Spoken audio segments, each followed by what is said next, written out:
पहले गुजरात, फिर ओडिशा और अब दिल्ली ने भी दिव्यांगों की सुन ली। नमस्ते दिव्यांग साथियों, सक्षम दिव्यांग इस चैनल पर मैं उनके आप सभी का स्वागत करता हूं। अभी 2025 शुरू हुआ और उसमें हर एक राज्य का बजट आने शुरू हो गया। मतलब वो फिर गुजरात हो, राजस्थान हो, यूपी हो या ओडिशा हो या छत्तीसगढ़ हो या बिहार हो, महाराष्ट्र हो या बंगाल हो या कर्नाटक हो, सभी के बजट आने शुरू हो गया। और उसमें से सभी राज्यों ने दिव्यांगों के लिए कुछ ना कुछ तो दिया है।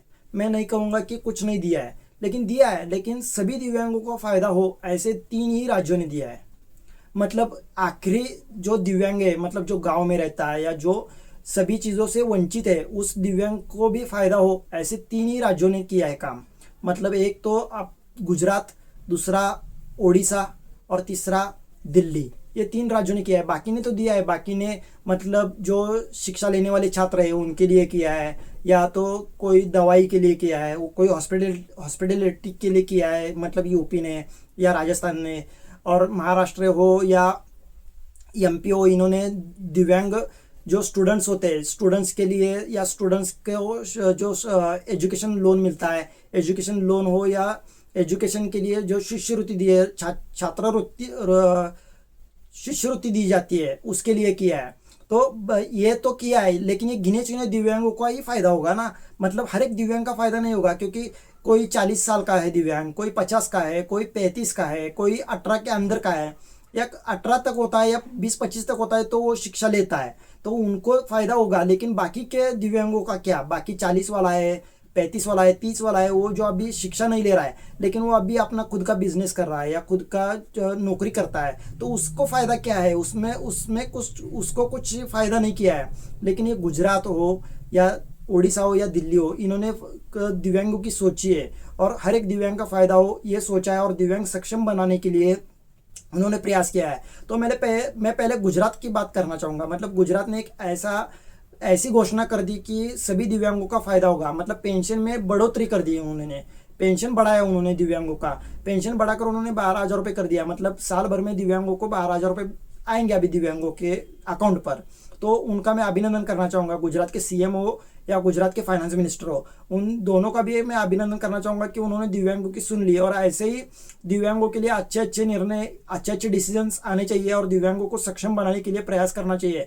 जैसे आपने पेंशन में किया है, वैसे ही आपको बिजनेस हो या दिव्यांगों को जॉब में प्रावधान देना चाहिए या उनको अपॉर्चुनिटी देनी चाहिए, ऐसा मैं विनती करना चाहूँगा। और वैसे ही ओडिशा ने भी किया है। ओडिशा ने क्या किया है? ओडिशा ने जो 80% के ऊपर के दिव्यांग है, मतलब जिनका परसेंटेज 80% के ऊपर का है, उनको 3,500 रुपये पेंशन देने का ऐलान कर दिया है। तो उनका भी मैं अभिनंदन करना चाहूँगा, क्योंकि उनको ज़्यादा ज़रूरत होती है। मैं नहीं कहता कि 40 वाले को ज़रूरत नहीं होती है, ज़रूरत तो सबको होती है। पैसों की ज़रूरत तो अंबानी को भी है, लेकिन जिसको ज़्यादा ज़रूरत है, जिसको बहुत सारे दिक्कत है, उनको उन्होंने देने की सोची। और जो फाइनेंस मिनिस्टर है, उन्होंने एक अच्छा डिसीजन लिया कि 80 के ऊपर के दिव्यांग, मतलब 80% के ऊपर के दिव्यांग जो घर से बाहर नहीं निकल सकते, या उनको दवा पानी के लिए खर्चा ज़्यादा आता है, या उनके घर से कोई काम नहीं कर सकता वगैरह, क्योंकि या वो खुद काम नहीं कर सकते, इसलिए उनको कम से कम दिन के एक 100-150 रुपये देने का सोचा। इसके लिए मैं तहे दिल से उनका शुक्रिया कहना चाहूँगा, क्योंकि उनको ज़रूरत थी। और वैसे ही बाकी लोगों को भी स्टेप बाय स्टेप आप दिव्यांगों की जो पेंशन है वो बढ़ाएंगे तो अच्छा होगा, क्योंकि उधर बहुत कम पेंशन मिलता है। ओडिशा में सिर्फ 1,250 रुपये दिव्यांगों को पेंशन दी जाती है। कम से कम उनको, सभी दिव्यांगों को कम से कम 3,000 रुपये तो मिलनी चाहिए। दिन के 100 रुपये तो दिव्यांगों को पेंशन मिलनी चाहिए, ये विनती करना चाहूँगा। लेकिन आभार भी कहना चाहूँगा कि आभार भी व्यक्त करना चाहूँगा, क्योंकि आपने पेंशन 20% दिव्यांगों की तो बढ़ा दी है। और दिल्ली में अभी नई सरकार है। मतलब जो आम आदमी पार्टी की सरकार थी, वो सरकार जाकर अभी नई सरकार आकर सिर्फ 1-2 महीने ही हो चुके हैं, लेकिन उन्होंने भी पहले बजट में ही एक अच्छा डिसीजन लिया। मतलब उन्होंने बोला था कि हम अगर सत्ता में आते हैं, बीजेपी ने बोला था कि हम अगर सत्ता में आते हैं तो लाडली बहना को हम पेंशन, मतलब लाडली बहना को हम 2,500 रुपये पेंशन देंगे।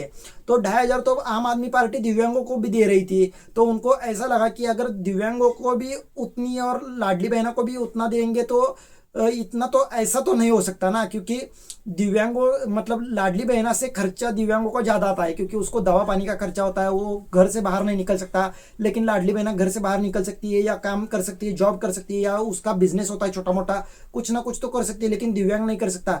इसके लिए उन्होंने सोचा, उनके फाइनेंस मिनिस्टर हो या उनके नए सीएम हो बीजेपी के, उन्होंने सोचा और दिव्यांगों के लिए उन्होंने 500 रुपये पेंशन में बढ़ोतरी कर दी। मतलब जो आम आदमी पार्टी 2,500 रुपये पेंशन दे रही थी, उसमें 500 बढ़ा कर दिया, और अभी उनको दिन में हर दिन का 100 रुपये पेंशन उनको मिलेगी। तो मैं दिल्ली सरकार का भी अभिनंदन करना चाहूँगा।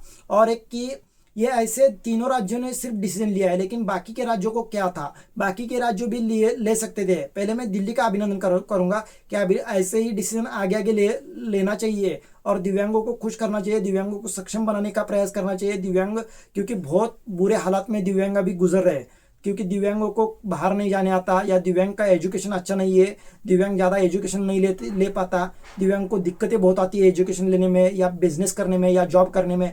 तो दिव्यांग को अगर उसका दिन का खर्चा भी आप निकाल कर दोगे तो भी अच्छा हो सकता है। इसके लिए मैं विनती करना चाहूँगा सभी से, सभी पूरे अपने देश के सभी राज्यों से विनती करना चाहूँगा कि दिव्यांगों की सोचिए और दिव्यांगों को थोड़ा देने का सोचिए।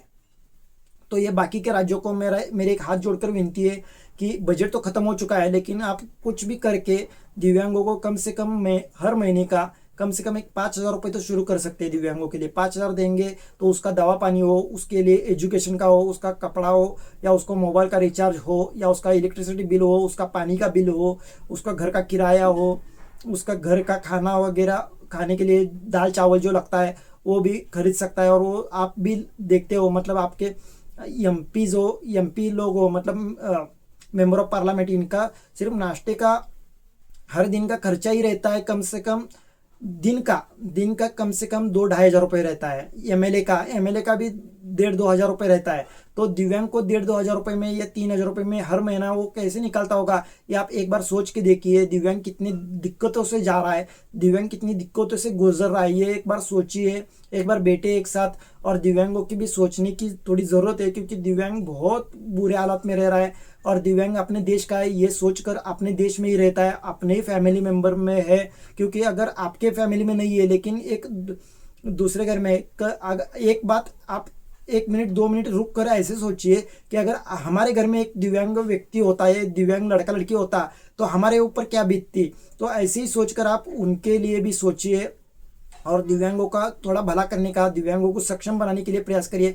मैं हर वक्त सक्षम ये शब्द यूज़ इसलिए कर रहा हूँ क्योंकि दिव्यांग बहुत कमज़ोर हालात में है, दिव्यांग के हालात हमें देखे नहीं जाते। इसलिए मैं आपको हाथ जोड़कर विनती करना चाहूँगा कि दिव्यांगों के सुनिए, दिव्यांगों के लिए कुछ ना कुछ तो करिए। और हर एक राज्य से विनती करना चाहूँगा, जैसे आंध्र प्रदेश ने किया, आंध्र प्रदेश ने दिव्यांगों के लिए 6,000 पेंशन कर दी, वैसे ही बाकी के सभी राज्यों ने दिव्यांगों को कम से कम 5-5 हज़ार तो पेंशन करनी चाहिए, और हर महीने देनी चाहिए, और उनकी ज़रूरतें पूरी करने के लिए प्रयास करना चाहिए। ये विनती करना चाहूँगा और रुकूँगा। जय हिंद, जय दिव्यांग।